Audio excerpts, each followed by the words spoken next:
Sir इथे उभं करा.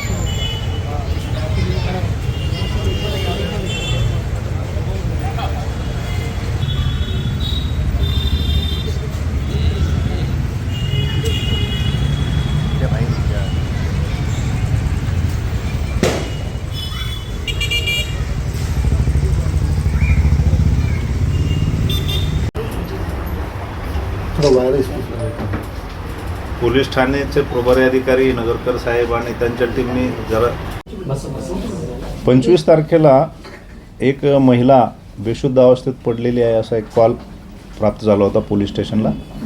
पोलीस स्टेशनची पेट्रोलिंग व्हेकल 5 नंबरची त्यांनी तो कॉल अटेंड केला. घटनास्थळावर जाऊन पाहिलं असता तिथे एक महिला बेशुद्ध म्हणजे हालचाल नसताना पडलेली होती. तपासला असता ती मयत झालेली होती. त्या महिलेबद्दल माहिती घेतली असता आणि तिच्या कुटुंबाबद्दल माहिती प्राप्त झाली. मग तिच्या भावाकडे विचारणा केल्याने तिच्या भावाने एक फिर्याद दिली की माझ्या बहिणीवर बलात्कार करून तिचा खून करण्यात आलेला आहे. तसा आपण गुन्हा दाखल केला आणि पुढे मग त्याच्या तपासासाठी झोन 11 आणि झोन 12चे असे मिळून 12 पथक तयार करण्यात आले होते.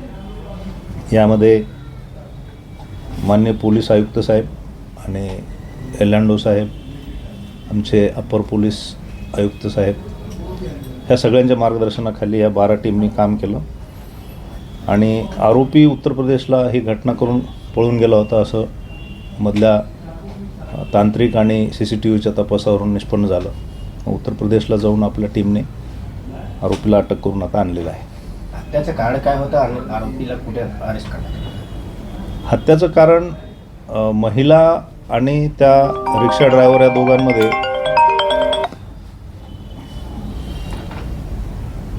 महिला ही प्रॉस्टिट्यूट होती आणि त्या पैशाच्या देवाणघेवाणीवरून त्या दोघांमध्ये भांडण झालं आणि त्या रागाच्या भरात त्याने ते महिलेचा गळा ओढणीने आवळून तिचा खून केलेला आहे.